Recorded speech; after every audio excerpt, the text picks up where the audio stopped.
Well, just getting my cane pole. It's a bamboo pole to be exact. Ultra lightweight. Getting ready to go for a walk. It's a good long thing, so it allows me to wiggle, keep snakes out of my path, or at least let me know they're there, so I can make them a good snake if it's a rattler.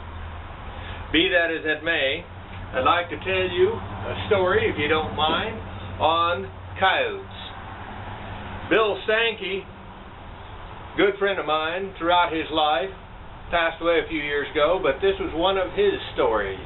In the 1950s, south of Trenton, they were having trouble with coyotes. A lot of people were still on the farms and making a living off the land.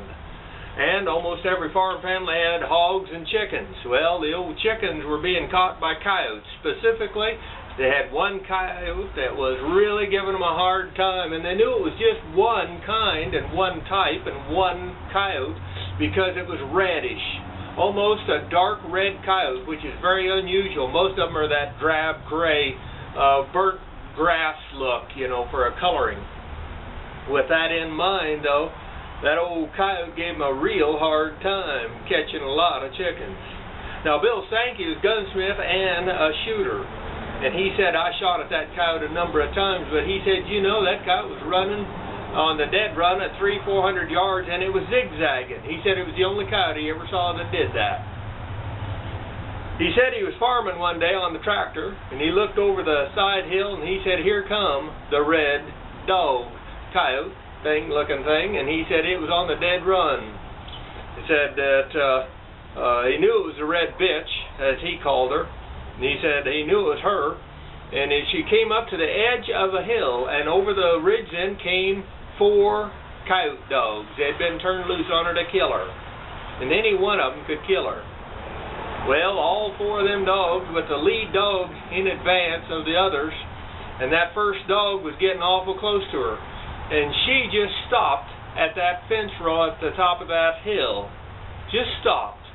And Bill Sankey stopped his tractor and grabbed the 6-power binoculars and said, I want to watch this. And he put his binoculars up, and he said that old coyote just stood there as the first coyote dog got up to her and ran full speed at her, and she just jumped on the other side of the fence, that barbed wire fence, 3-strand barbed wire fence. And that dog ran through that and was ripped to pieces and laying on the other side bleeding to death.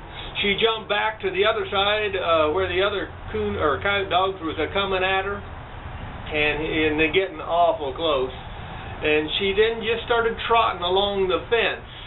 And as the coyote dogs got to her, at one by one, she'd just weave in.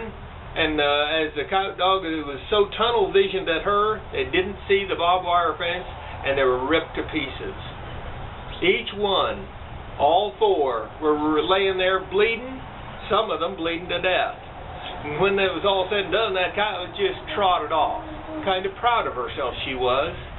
And Bill Sankey said, he's sitting on top of that tractor with the binoculars, he said he was in sheer shock and awe of what that coyote, the courage that coyote and the wisdom that coyote had.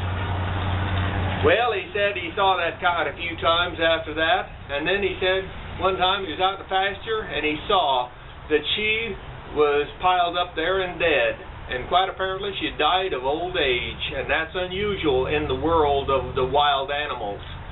But he said he felt sorry enough for her and had enough respect for her.